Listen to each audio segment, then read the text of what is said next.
I have a pop quiz for you. What is the best time to start preparing your mind and body for sleep? If you answered about an hour before bedtime, you're definitely on the right track. However, there's actually a better answer, and that is you should start preparing for sleep as soon as you wake up. That's because the state that you wake up in carries out through the rest of your day. If you wake up feeling stressed and rushed, you're gonna spend the majority of your day in the fight or flight state. And whenever you're in fight or flight, your body's gonna be producing an excessive amount of cortisol. And as I talked about before, excessive cortisol is typically the root cause of poor sleep. So today, I wanna talk to you about ways that you can structure your morning routine to allow you to have a better day and a better night's sleep. So the first step to a productive morning is making sure that you're giving yourself enough time to do a good morning routine. I know that as a working mom, it's really hard for me to fit in me time. So I like to wake up personally about 2 hours before my kids do. I wake up at 5, but you don't have to wake up that early in order to have a good morning routine. I would at least give yourself a good 30 minutes before you need to really start moving in order to have a meaningful routine.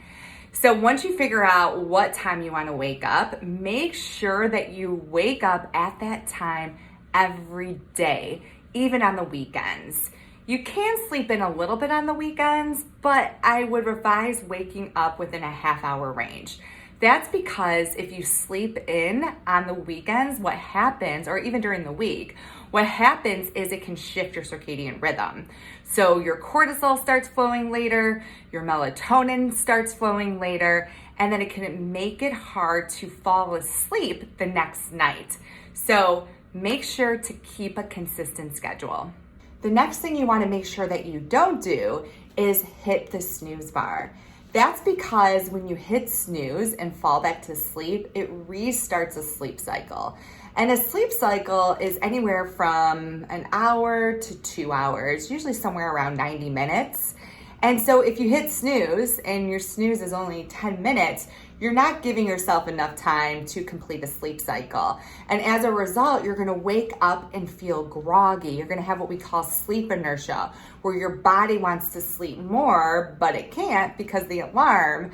And then you're just gonna feel lousy when you wake up, and that can carry out throughout the rest of the day.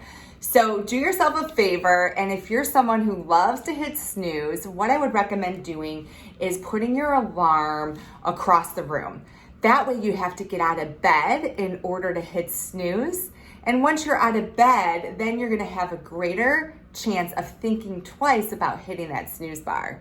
The next thing I'm gonna advise you not to do, and this is something that I fall victim to, and that is to open up your phone and start checking Instagram or emails.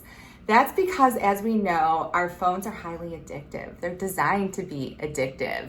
And if you open up that phone and you start working on emails or checking social media, before you know it, all of the time you set aside for your morning routine has been eaten up.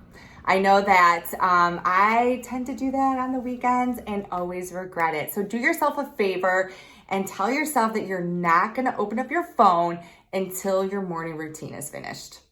All right, I have one more don't for you. I promise I'm gonna start talking about the things that you need to do, but I wanna cover this last don't because it's very important.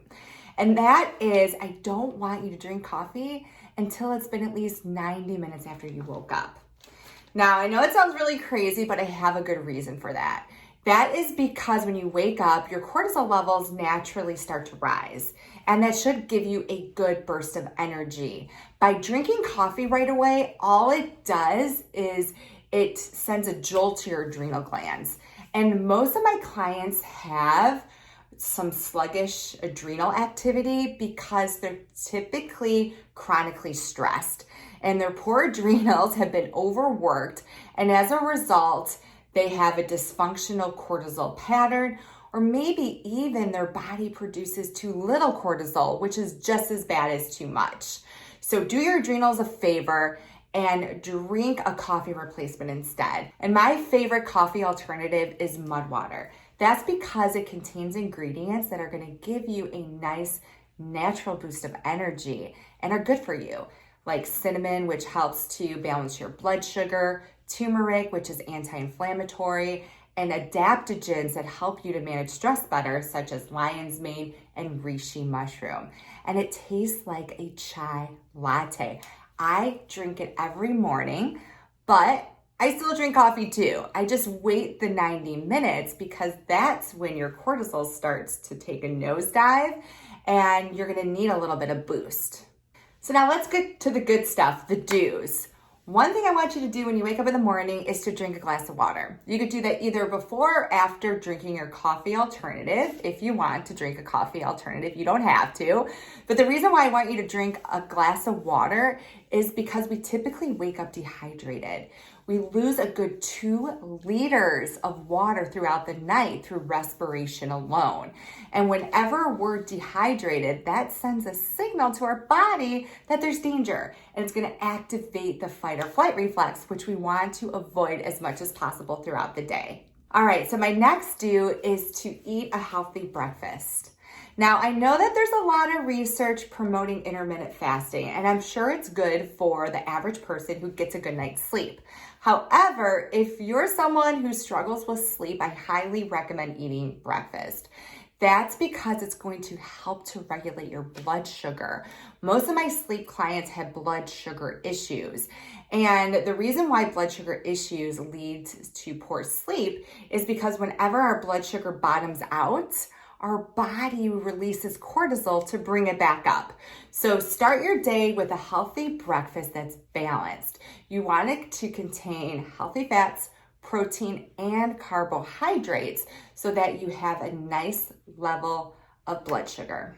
So another great thing to do in the morning, and I highly recommend you do this every morning, is to get some light exposure to your eyes within the first 30 minutes of waking up.